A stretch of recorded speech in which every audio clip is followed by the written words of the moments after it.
Alan here with another story from The Storyteller, a book by one of my old instructors, Dennis Dallas.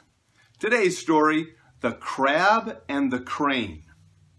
A tiny pond stood alone in the middle of a vast wasteland, and although the pond was far from the ocean, it contained many of the small fish that were in the sea nearby. There also happened to be a crab in this pond. One day a crane, flying over the pond, thought of a plan to have a good meal. He flew down to the pond and asked all the fish and the crab to come close so that he could talk to them. He explained that as he flew over, he noticed that the pond was shrinking. He also noticed there was a much larger pond nearby that seemed to have no fish in it at all.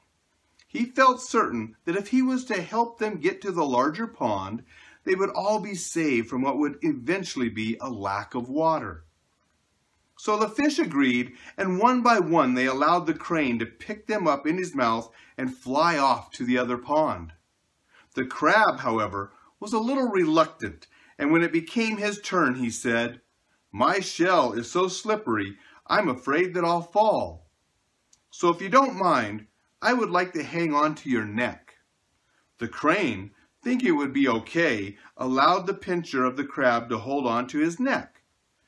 The bones of many fish lay just over the hill from the pond, and seeing this, he accused the crane of having dined on his friends.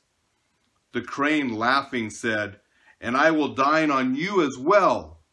All of a sudden, the crane started to shake his neck in order to dislodge the crab. But the crab, having been ready for him, held tight to his neck. He held tighter and tighter until eventually the crane could no longer breathe. The crane, struggling to fly, finally came down for a landing, and the crab continued to apply pressure on his neck.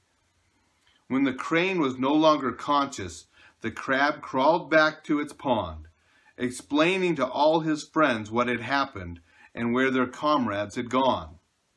"Our pond is not shrinking at all," said the crab. "The crane has deceived us." From then on, the fish were very careful in whom they placed their trust.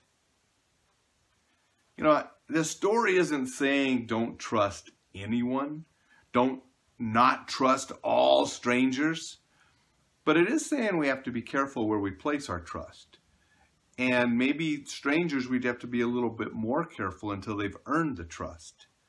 And like the crab in the story, you have that backup plan.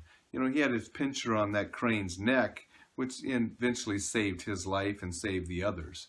So, not telling you not to trust people. I'm just telling you to be careful where you put the trust and have a backup just in case.